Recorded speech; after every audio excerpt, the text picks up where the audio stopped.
Well, good evening, Levine community, and welcome to Live Levine Update. I'm your host, Tom Eliff, head of school at Levine Academy here in Dallas. And we welcome our friends across the country joining our audience on our show this evening. The big story, I'm going to start with a little COVID talk before we get to our fantastic guests, which I can't wait to get to. But the big story, of course, continues to be this gargantuan, towering rise in COVID cases, not just in Dallas County, but everywhere. Early in December, it was that first week in December, the average number of cases here in Dallas County was below 200. And here we are 4 weeks later, and now the daily count is averaging over 4,600 per day. And my medical advisory team is telling me that the real count might even be 10 times that published figures. And so many of the COVID cases are really coming now from home test kits. And put it into the broader perspective around this country, 1.4 million cases yesterday in the United States, by far outstripping any single day in this entire pandemic. Now, we are still asking our families to avoid gatherings in public, large gatherings, and to keep guests to their own homes and to a minimum. I mean, just a few. And if you can have everybody test before coming over to your house, that's really the best to do. Another bit of advice: I want to show one of these masks. If you can acquire one of these Kn95 masks, that's a good mask. I see more kids wearing that these days. If you want the Cadillac of masks, we have the N95 here. Here's a white version here. You can see the little nose pinch up here, and it actually gives you a lot of space to breathe. And these are wonderful masks if you don't mind looking like you're going to a Renaissance masquerade party, but very protective. Now, some reminders to our families as well. If anyone in your family is experiencing symptoms at home, including, parents, if your plan is to get tested, you keep your children home from school until you know the results or until you've resolved what those symptoms are. We've had many cases so far last week where parents are dropping off kids, then driving down to get tested. And that's not the right thing to do. And we've also had some kids coming into school, dropped off, and we've discovered very, very soon after their arrival inside the building that they have symptoms or they have a fever. So do everything you can to check. I'm sure everybody knows, by the way, that that the boosters are now available, and for the 12 to 15-year-olds, because I've been hearing some of our families already scheduling that or have already gotten that for their kids, and that's great. Our top 3 vaccination rate grades are 2nd grade, 5th grade, and 8th grade. And you'll see those statistics that we'll put out every single week. We did that last week. We put it out again last night, and we'll do it again at the end of this week to keep you always informed. Now, there's some good news out here, of course, out in the land. Hard to say, but I want to talk about a couple of pieces of good news. And thank goodness that these cases are mostly rather mild of symptoms, as you know. And some of our leading spokespersons on behalf of the scientific community are saying that we are not too far away from a drop-off in cases and possibly a wind down to this pandemic. Now, Dr. Ryan at Mass General and Dr. Walensky, the CDC director, both gave rosy near-term assessments of the pandemic last week, anticipating a wind down in less than a month.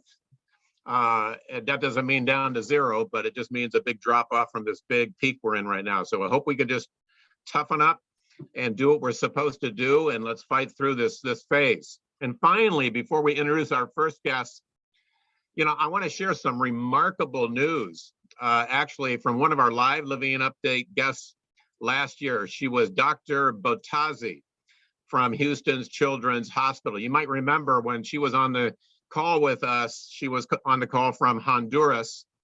And Dr. Bottazzi, along with her partner, Dr. Hotez, that's somebody you might know as well, one of the MSNBC's medical advisors. They've been scientific partners for over 20 years, and they've just created a brand new, very effective vaccine and for COVID that is very low cost. It's called Corbevax. And what is astonishing is that they are they're going to do away with assigning intellectual property rights to their creation so that they can make it available to the entire world, especially third world countries who are still unable to get the Pfizer or Moderna vaccine recipes. They just sent over 300 million doses to their to India, where they are into a trial run with this, and it's going very well. And it's really considered to be really a worldwide game changer, giving the world an exit route from this pandemic, actually. And just to think that those two scientists are from right here in Texas. So we got some great guests to introduce to you, and I can't wait to get them both on the line. We're going to start by talking with Dr. Megan Mcdaniel. Megan is a postdoctoral fellow in the Graduate School of Education at Stanford University. She received her PhD in developmental psychology from Pennsylvania State University. Her research is centered on experiences that shape young children's social, emotional development and the impact of these processes on school readiness. She's especially interested in evaluating the effectiveness of early childhood programs and policies. And prior to graduate school, Megan taught preschool in St. Louis and received a master's in elementary education with an emphasis on early childhood. Megan, thank you so much for joining us tonight. Oh, thank you so much for having me. Terrific. Tell us where you're coming from. I think you're coming from on the eastern end of things instead of out in Northern California tonight. Yeah. So I'm very lucky to have a place to stay. We had an ice storm in Pennsylvania when I was supposed to head back to California. So I am still here in Pennsylvania. Well, you're good to carve out time to be with us tonight. Megan, I hope I want to start here for those of us who care for young children, and those, of course, the teachers in early childhood programs, and of course us parents. Talk about why it's important that we consider the social emotional disposition of young children. Yeah. Oh gosh. So many reasons. One thing I have to say, as having been a teacher, was the one thing I realized really early on, and I think everybody, will agree with me, is that until that you have created an environment where children feel really safe and supported in their emotions and in their relationships, until that happens in the classroom, there's going to be a much larger, wall to getting them to learning other academic skills. And so one thing I think is just, creating that safe and supportive environment.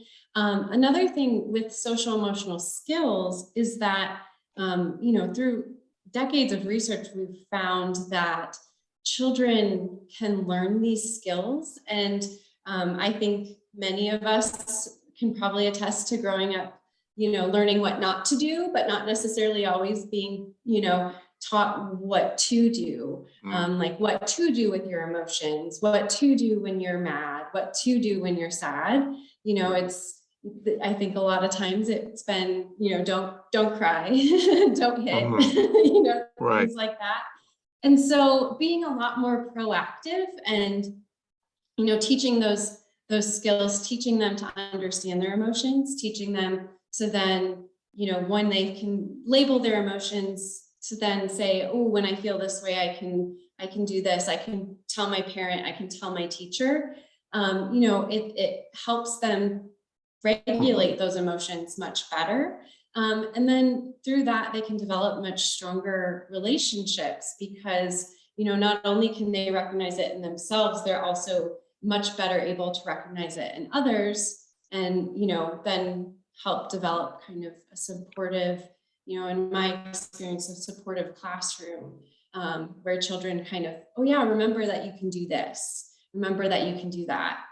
So it can be really impactful and much more, again, showing them what to do with their feelings and emotions and friends, as opposed to, don't do this, don't do that. That's fantastic. You mentioned something, which is the labeling of one's own, feelings, for very young children. And, somewhat, just in what I pick up just generally around in my community, it's a little bit of a controversial topic, teaching kids, how to name their feelings. I'm wondering if you could talk about that a little bit more. We had one parent here who advanced a question for us for this show, saying, like, is that really a good thing to do? And if so, can you explain that a little bit to us? Yeah, absolutely. Well, one thing that we've found is that language is really, really important for their emotions. So being able to express it, to say I'm feeling mad or sad, is one of the first steps to then being able to, again, figure out which tool to use when they're feeling that way.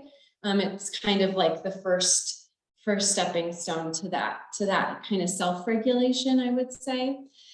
In terms of, again, figuring out, recognizing, when I feel this way, when I feel, what we do in some of the social emotional learning curriculum is pointing out, like, this is what my face looks like, but also this is what my body feels like, because they're going to feel it. Whether or not you label it, they're going to feel those feelings.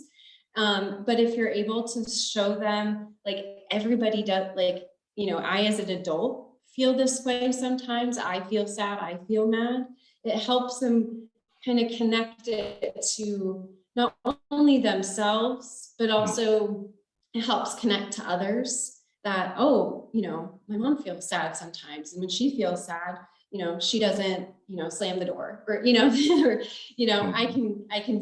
can start to sort of help them recognize it in others, help model it for them. But that language piece, it can be really important because, it's like any need.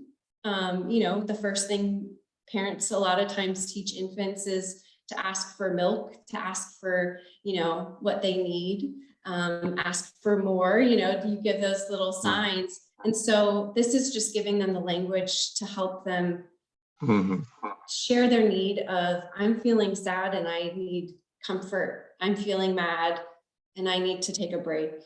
Just little things like that. Now, talk a little bit, Megan, just about, like, maybe the age levels now. And I talk about early childhood. There's something very different between an infant and, say, a pre-K kid, or even an early elementary.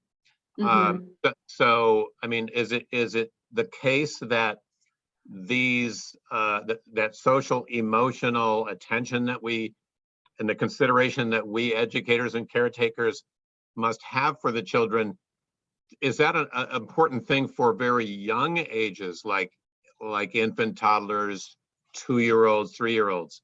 And are these methods of awareness, or do they apply to those children who are of that age?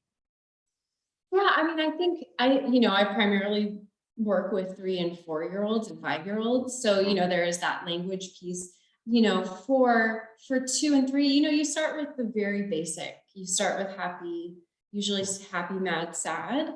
And then as children get older, then you can start to talk about, even in preschool curriculums, they talk about frustration, and you just describe scenarios of what it's like for frustration. But, I think you can easily talk to young children, even toddlers, about, being,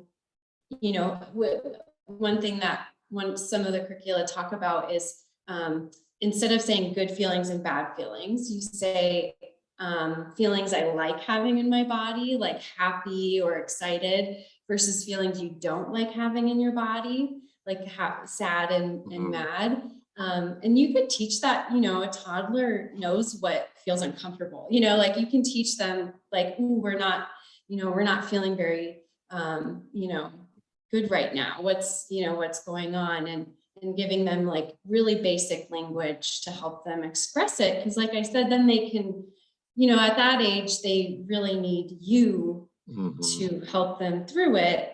And the best way for you to help them through it is to give them some language to tell you what's going on.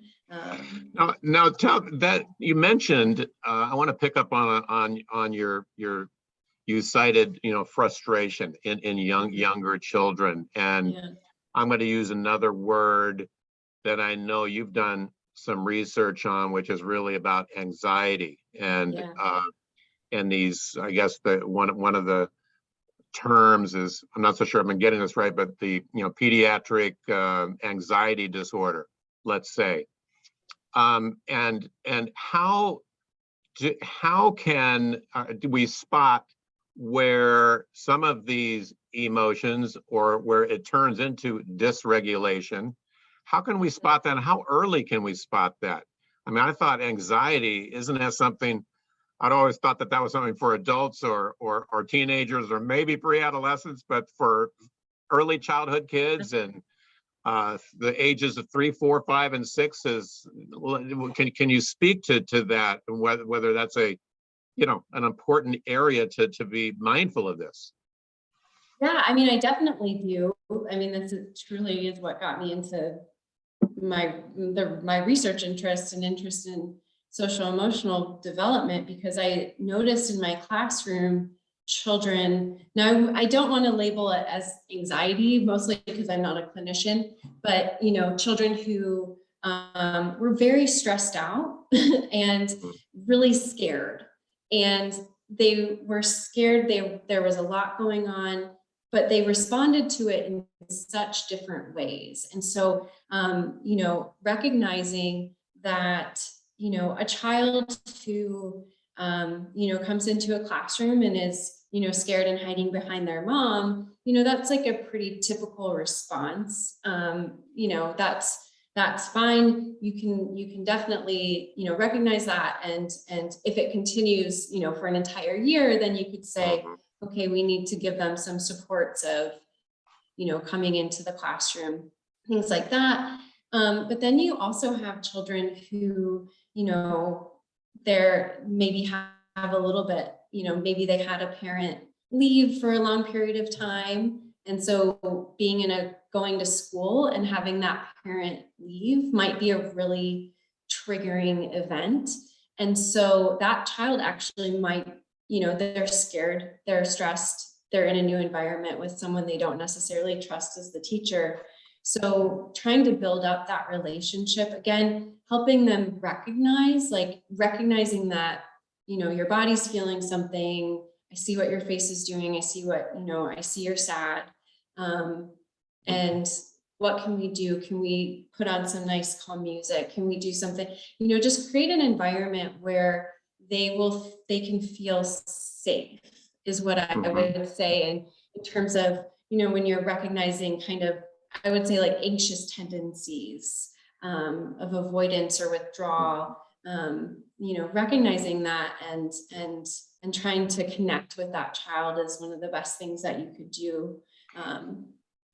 Now, how is it that we can spot for those young children where things are going maybe awry, a little bit, like And if we think they're not responding to our efforts and our efforts to calm down and set the nice, safe environment, and it looks like something's more deep-seated, like anxiousness, and maybe that kind of, or lots of frustration in that child, or fear, once somebody who flights, who is going to be taken aback quickly with very, very minimal stimulation, let's say. What can we do? What are some of the initial things that we as parents or even school teachers do to start a process? Shy of course, being the absolute authority or somebody who does occupational therapy. I mean, what can those of us who see these and work with these children every day do? Yeah. I mean, I think one of the first things is recognizing your own limits. And so, we tell children to ask for help when they need it with a problem. And if there's something that you're really not sure of, I think, reaching out, I think as parents and teachers, connecting with each other about it is one of the most important things, because as a teacher, you might be seeing a pattern that is happening that isn't happening at home. And so if you can identify that and you could say, oh, this is something that's is happening when they're at school. Let's see what's going on, what the classroom environment is doing. And then you also, I used to have parents who would come in and they'd say, like my kid is, acting up or not listening at home. And I'm like, they're a perfect angel here. I think they're just like letting it loose once they get home, because they're so they're so cautious and regulated at school. So, we could kind of identify. So that would be one of the main things I would say is talk to others, talk to the other adults and caregivers in the child's life, and try to create kind of a team effort. So one of the biggest things that we talk about with social emotional learning is having that connection between teachers and parents, having similar language, having teachers share with parents what they're teaching, having parents share with teachers, what works. And so I think really making it, it is a village. And so especially if you're seeing a child struggle a lot, I think, creating a supportive team around them can be really beneficial. And again, can also help you hone in on what are the triggers, what are the, as a researcher, you're always looking for data. You can get a lot more data points that way if you're kind of looking at the whole child, their whole experience and what's going on. Well, you're pointing to I think one of the more important aspects in the school business, which is, school home partnership, and to really get a sense. And this is one of the things, I mean, I know that there was a time, and when I was growing up, when the parents just drop you off at school and that's it. And a call from school, forget it. That would have been disastrous. But but I mean, I think you're right. I mean that for caretakers, and I mean, I'm talking about professional teachers in early childhood, to know what is happening on the home front, to share what's happening at school with home, and to try to somehow come to an understanding together. I mean, that's got to be just a win-win. At the same time, I just want to ask, like, how early, and you may not be a diagnostician, but I bet you know something about this, like what are the ages that certainly a kind of diagnosis can actually be made? Should we be waiting till they're 6 or 7 to say, oh my gosh, my child has anxiety disorder or some kind of fear emotional dysregulation, or is it at an earlier age that we can spot these troubles, or the more maybe serious manifestations of this? Yeah, I think one of the biggest things in terms of, early detection, is just having the right measures for it. So making sure that you have measures that can really catch variability, amongst like 2 and 3 year olds. So you wouldn't want to measure that, look at something like attention in an 8-year-old and try to use that to tell you what a 3-year-old should look like, because they're not going to look like that. But I think, as someone who, strongly believes in early intervention, recognizing and maybe not even thinking of it as like a clinical diagnosis of, say, anxiety, but just recognizing distress and recognizing when a child needs, like, when they need extra support with their emotions. These social emotional learning curriculums are kind of designed to touch, address all children and give them all these, the same kind of skills, the same kind of language in a classroom. And then also recognizing that different kids are going to need different, different supports. So, Right. For a child who's, showing some more anxious behaviors, then maybe you would want to do some, extra lessons, extra support with, talking about being scared and talking about being sad, or, things like that. So, Right. I think just really recognizing that distress is distress, whether or not it's clinical, it's, Sure. children need, especially really young children. I mean, truly, I think, our high schoolers and our college students and even adults need, a lot more support than sometimes we offer. And so providing that for them and just being aware and, trying to hone in that support of what they're experiencing, can be really important. That's fantastic.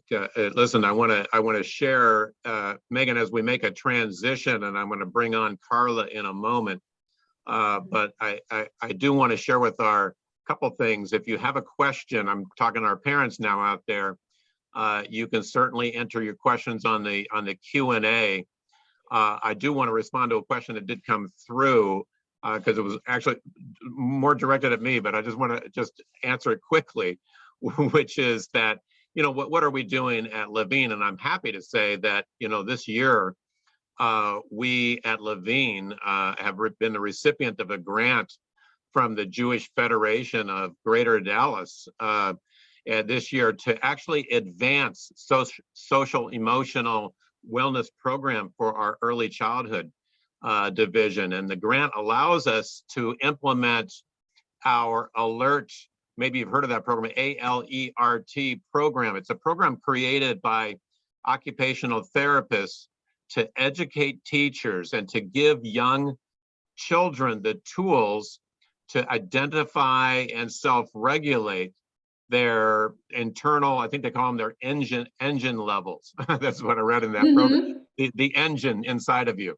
It's designed to increase the children's self-awareness, on how their body is feeling, giving students a sense of self-control, and helping children to be better socially and to be better learners. That's really what the outcome of all this talk about SEL is. And just to let my parents and my community know, we'll get a much more thorough, message out there in an article with some pics, everything about what we're doing to advance social emotional learning. So thank you so much, Dr. McDoniel, but don't go away.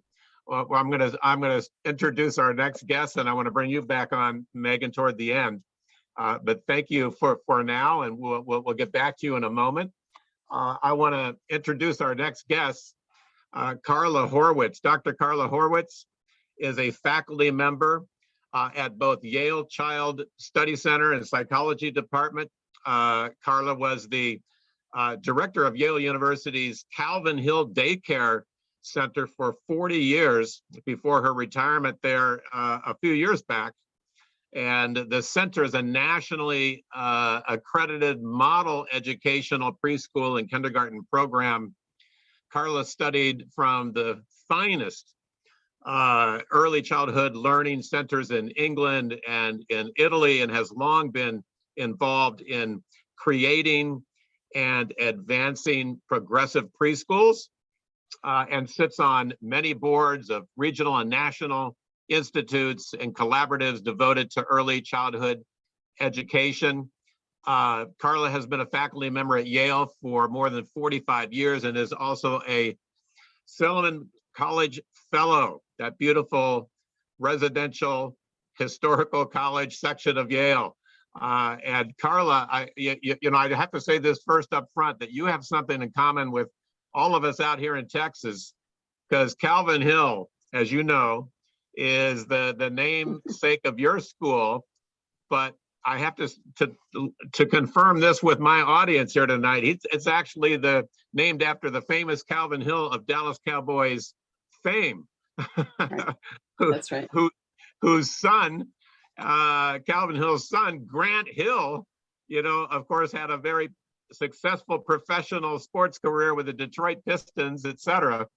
And so, football means a lot to us, and a lot of us who know football here, we know Calvin Hill. But now you were the director of Calvin Hill for all those years. That's pretty amazing for us out here.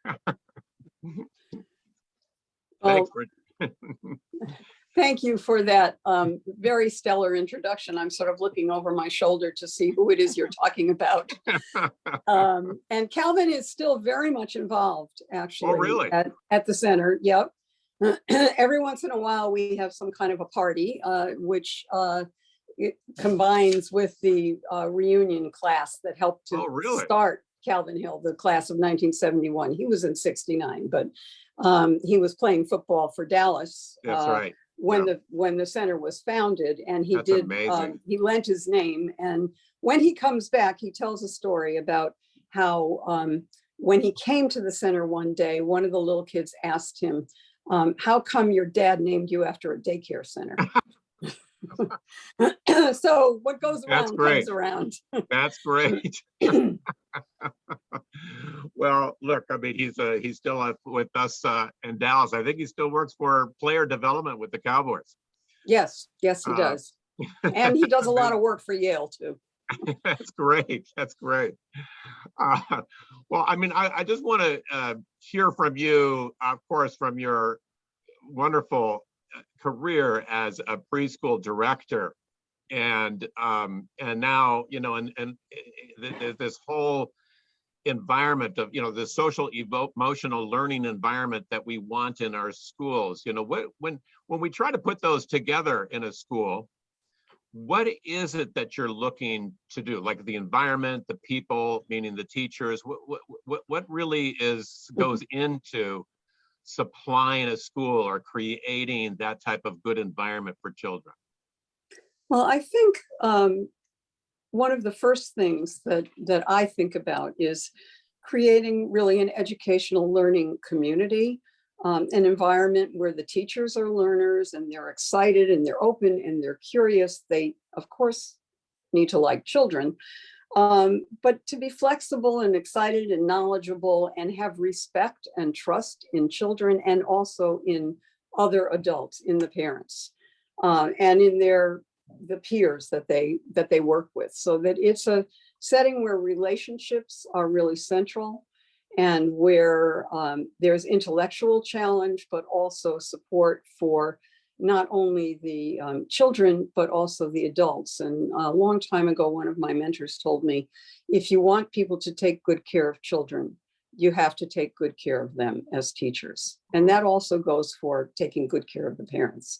Absolutely. So it needs to be a very challenging intellectual environment, but it needs also to be really supportive for the people who are doing the work, for the children, and for the parents who need to trust us and with whom we need to have relationships.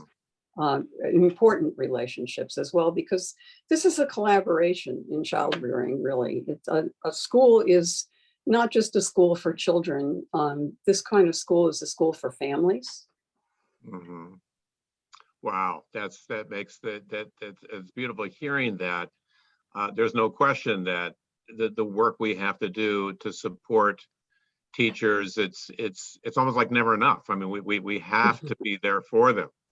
And you're right, to create that right tone. I'm wondering if you can explain the link between emotional regulation and in learning and good learning. And why, what is that connection about? Well, emotional regulation is the foundation of a civilized society. Mm-hmm. And I can't say we're doing an awfully good job right now in maintaining that or promoting that. But really, children are watching us all of the time. They get their clues from us about behavior. We are models. We need to be models of many things, including our own emotional regulation and our own willingness to have a certain amount of humility and also openness.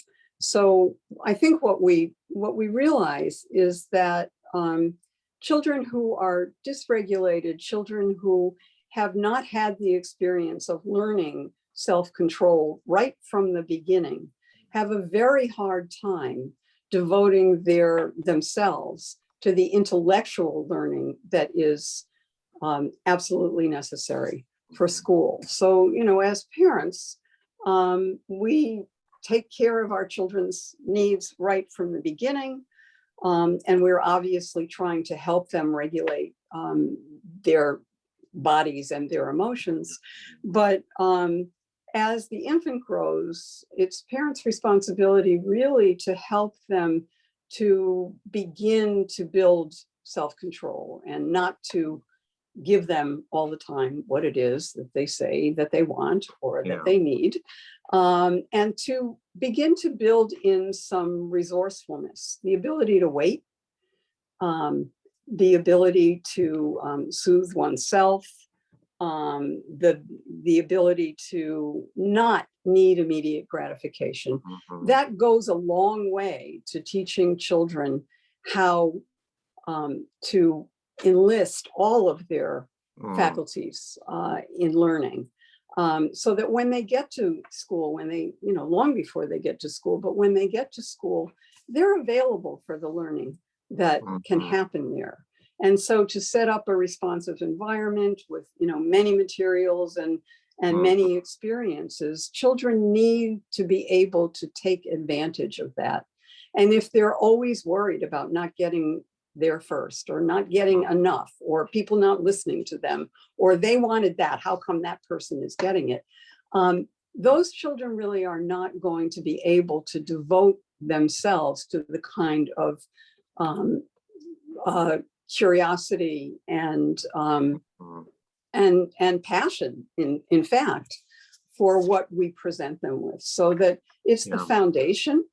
And we hope that when children get to school, they're reasonably regulated. Not everybody is, and there's always regression, but we want them really to be able to trust the people who are taking care of them, to trust themselves, and to be able to build relationships with others. And the teacher's responsibility there is key, is absolutely crucial. Absolutely. I mean, I think when you talk about even this, don't immediately indulge those desires or those needy desires. It kind of reminds me of the old-fashioned, I don't know when this experiment was done out in Stanford, I guess it was, that marshmallow psychology, sort of test where you have to win the marshmallow and you can have it now, but if you want to wait, you can get 2 of them. Right. And how many those kids who waited are kind of the kids who largely grew up to be well-adjusted people and successful, et cetera. It's an interesting phenomenon there. How can we get, you talk about the type of people that, or even modeling, as you were saying, like openness and say, empathy, and that's something that is needed here. That partnership with home. I was talking about that with Megan earlier, and what does that look like in a school? What are the things you're looking for when you are leading Calvin Hill?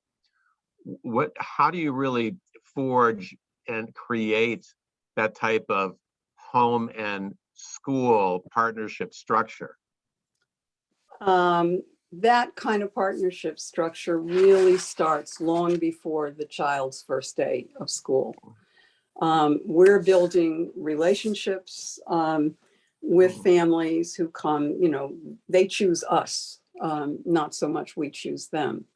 And we do that through meetings and visits and social events. And we even have teachers go out to do a home visit before school starts. And that's not to investigate whether you have dust on your furniture. That really is, it gives the message that this is a bridge between home and school. It eases the transition for the parent and for the child.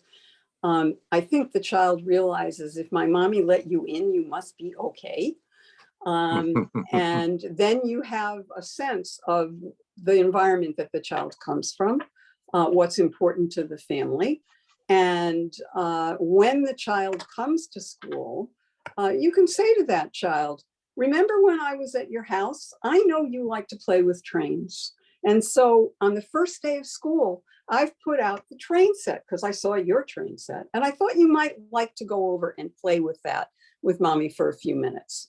That makes the child feel seen and heard and valued. And it tells the teacher many things to begin to make the relationship. So those small things are really important. We also have parents who have said that usually it's when they're leaving, gee, this school feels like family. Well, that's kind of the point. And that's not to say that we're always in agreement with each other. Often, long before you might have to make that phone call home that you were talking about to a family where the child was having a really hard time. If you don't have that relationship with them already, that phone call out of the blue is not going to be well received. And so having that trust and being able to, informal conversations, drop off, pick up, a phone call, an email, all of those things set the stage for really working well together, for sharing in the joys, but also being able to deal with some of the challenges. And often parents will bring us, I don't know what to do about this. And we know their child almost better than anybody else outside of the family, but in a different way. And so we can be a resource. And often we come up with, we sit down and we try and figure out strategies. I think Megan said it too, you get the team around you and the child, and you try and figure out how to help. And sometimes, we see children, we know a lot of kids, and parents know their kid or their several children. And so what we do is, we can offer a different perspective. We can also sometimes, because we can recognize when behavior is going off the rails, sometimes, that we can make a referral if necessary. Now, I see. That's, we hope not to have to do that. We hope that the consultation that we have will suffice, and the support we provide, and the differentiation that we can do with changing a schedule, or changing something in the classroom, or even something in the family will work. But unless we've set that relationship up right from the beginning, it's not going to. That makes total sense. Total sense. I think that even when we're striving as a school to exhibit ourselves or show ourselves or position ourselves as composed, calm. Of course, we don't use, as teachers, a loud screaming voice in the classroom, whether it's early childhood or any of these kids in elementary school. We want to model, that type of emotional regulation in our kids. What can you say about these times, though? I mean, these times, both in terms of COVID and anxiety, and which seems to be kind of an eruption of anger out in general society. And what are your feelings about children in such an environment today that they are living under? Well, I think it's kind of part of the Jewish tradition that evil inclination exists in all human beings, even though we wish everybody would just behave themselves, including teachers. And I do think that life has gotten very, very hard, specifically during COVID, but even before that. Families are under enormous amount of stress. Work has expanded to fill all of the time. It's very different than when I was growing up, for instance. And I think it's not the parents' fault. They're trying to be everything, and work-life balance is, something that we worry about a lot. But the environment outside the home is stressful. Very often the environment inside the home is stressful, and very often the environment inside school is stressful too. It can be a kind of a pressure cooker, and I think teachers feel it as well. We're all pretty frustrated at this point. But reverting to the level of out of controlness that children may have, obviously, is not the answer. The way that we often can, figure out how to get ourselves out of this problem is with consultation. I mean, Calvin Hill happens to have a mental health consultant who comes in every week and who's there really to observe in the classrooms, know all the kids, know all the teachers, and to spend time with the staff to try and help them to really meet the needs of the children and get themselves under control as well. There are, teachers are very selfless, but they're not, they're not angels. And the idea of supporting a staff so that they can then support the children and the families is really crucial. And I think it's not something that we necessarily think of doing. The teacher is supposed to be the authority. The teacher is supposed to be able to handle it all. And we now have children who are who are demonstrating that they're hurting in many different ways. And some of the ways are really quite extreme.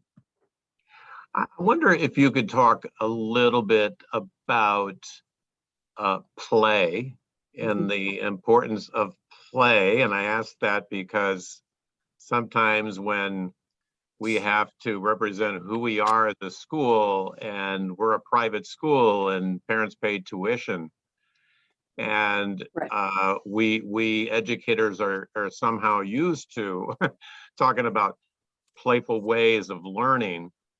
But I wonder if you can just talk about the importance of play and why that is important for these children even under this social emotional environment that we want them to feel safe and comfortable in. And also, if you can talk a little bit about, maybe it's a little bit separate topic, but about over programming of our kids. Yeah.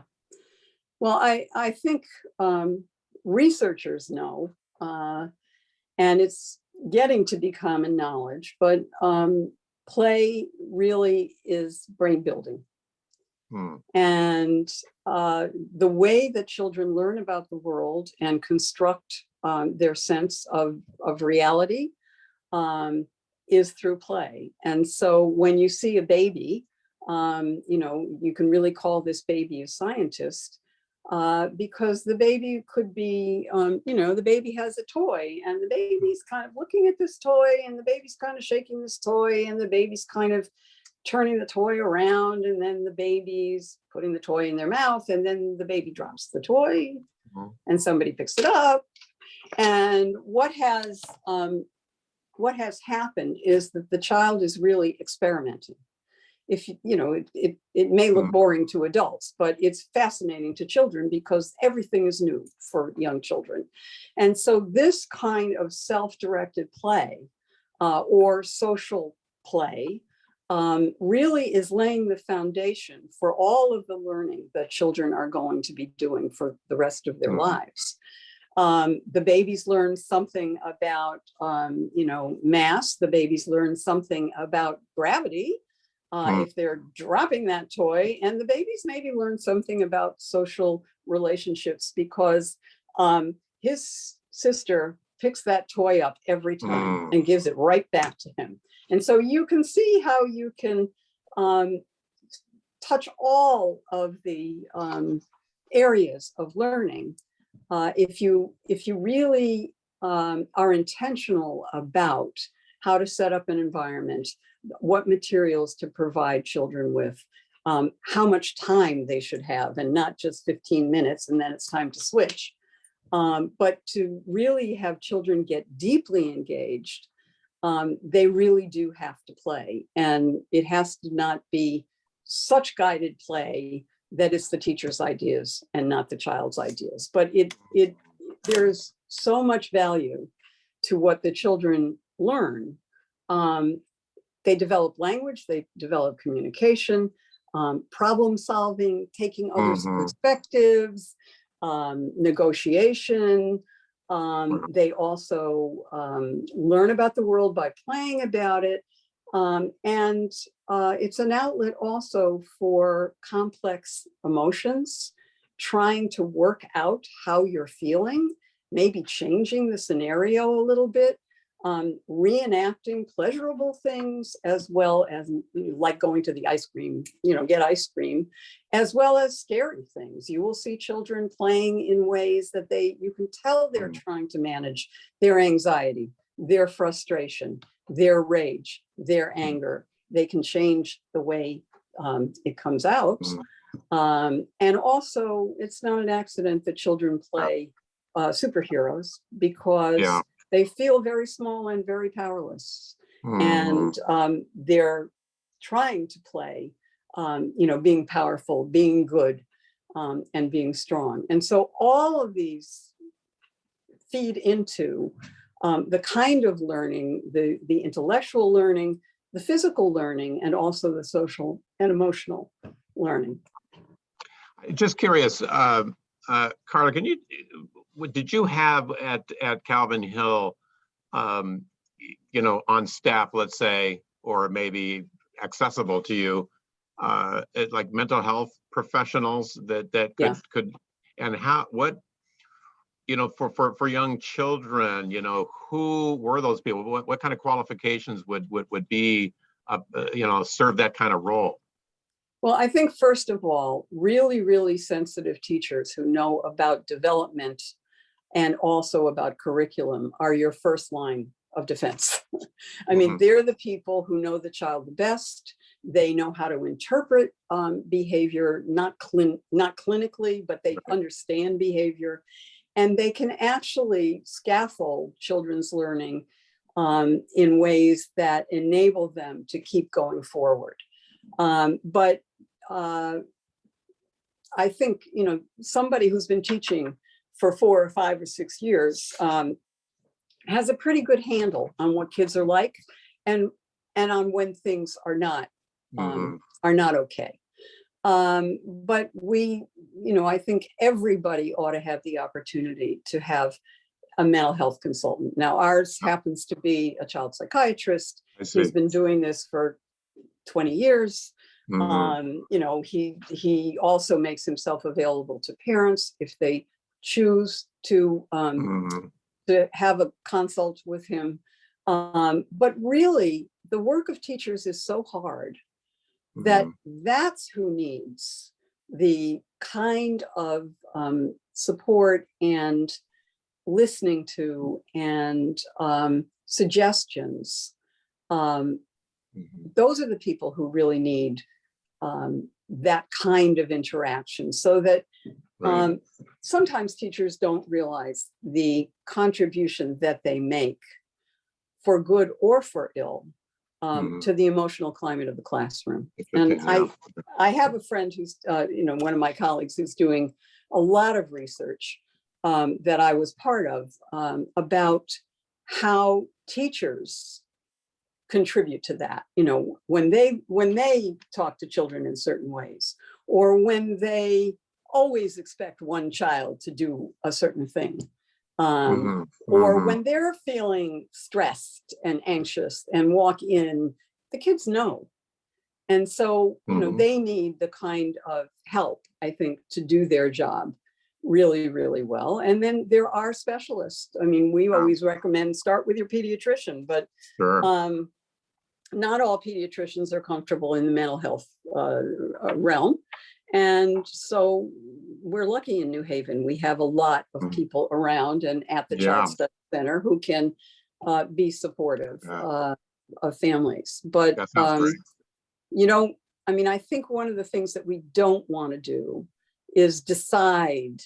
And first of all, as Megan said, we're not clinicians. We don't diagnose. We can assess, however. We can observe and assess and understand. And I think we need not to jump to conclusions when children are, under stress or acting out. That does happen. But over time, we need to really pay attention if a child is really having difficulty. Very good. There was another part of that question, which I think I didn't answer. I'm going to give you a chance to jump on a piece of that in a moment. I want to bring back Megan on the line. Dr. McDoniel, if you can come back on and snap on for a moment. I just had a final question for you, and I got to get to a final question for Carla. And that is that, you're doing some research at Stanford. I'm wondering if are there any areas that you can share with us in your research about, a young child's development and their well-being that you think that we might be overlooking? Those of us out in us practitioners in the classroom, you're doing the research and maybe seeing some things and maybe spotting some things. I'm just curious to know. I mean, what are some of the more cutting-edge areas of research being done on children? Oh goodness.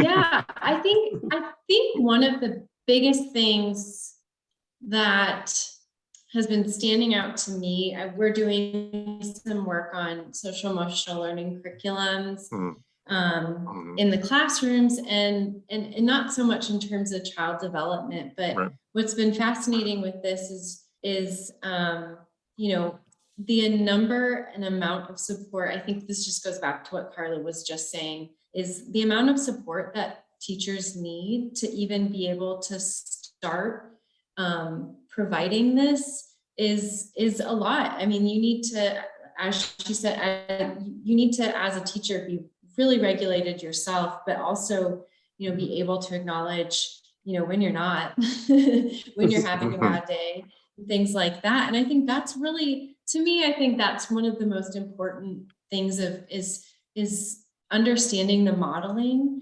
and providing children a chance to make mistakes. I think that's one of the biggest things in these curricula is that they can make mistakes and you help them fix it. You can hit somebody and then, you can go back and try and redo it, or you can talk about how that affected that person. So really, it goes with play, but, kids learn from their mistakes if you give them the chance. And so, I love that. Yeah, I think that would be some of the biggest things. I love that. As a teacher, teaching mistake making at a young age. I mean, that's fantastic. Yeah, I think most teachers and most adults need that practice. Yeah. That's where we learn from the kids. Yeah, exactly.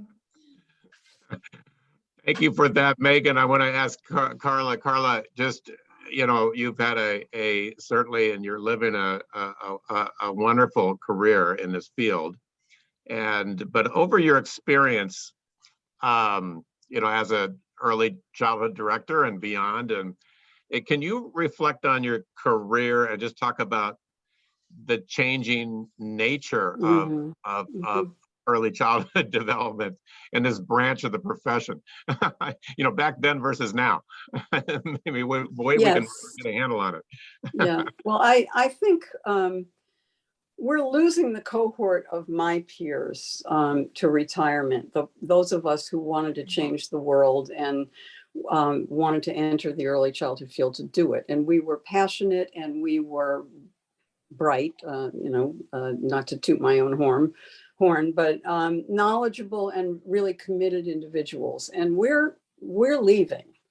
And I think there's a tremendous staffing crisis now. It's not a secret. It's been laid bare by the pandemic. The people doing this work now tend to be people who are not so, well, let me start again. The reason that we're losing people from the field, and I'm a feminist, but the women's movement has made it possible for people like me to, you know, be investment bankers or lawyers or doctors or astrophysicists or whatever, you name it. The sky is really the limit, although there is this glass ceiling still. But I think the idea is that the people going into teaching are not the same people who used to, because they don't have to do women's work anymore. And so what we're left with, and there was an article that I read not very long ago whose headline was "Those Who Can't Teach." So we also have a legacy of the kind of people who care for children have typically been, you know, this is left over from slavery, people of color, women, people who are maybe not able to enter other fields. And that is not only what we have in early childhood now, but the majority of people in the field now.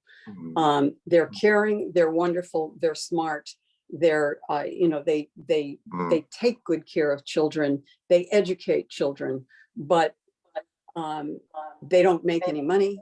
There is no status to it. And the work is hard and long and undervalued. And so that's where we are. It's not that that's so different than it used to be, except that we now know that if we don't have childcare, we don't have an economy. But we haven't been able to bridge that gap. And that I think is one of the major crises, but also opportunities that might come from COVID if we can manage it. But I'm not very optimistic, but I really still do have hope. Wow, that's wonderful. Dr. Horwitz, Carla, thank you so much. Dr. McDoniel, Megan, thank you so much. I just, on behalf of my community here, we really, really appreciate you joining us and sharing your amazing, you know, research and scholarship and wisdom and leadership and experience. It's been most moving for me as a school person, and I know it will be for many of us here in our community, what you've shared with us tonight. So thank you so much. And with that, I'm going to sign off tonight for Live Levine Update, and we look forward to seeing your kids here throughout the rest of this week, and we hope we can keep our cases down and everybody healthy and everybody stay safe. So good night, everybody. Thank you so much. Thanks for having us. Thank you. you.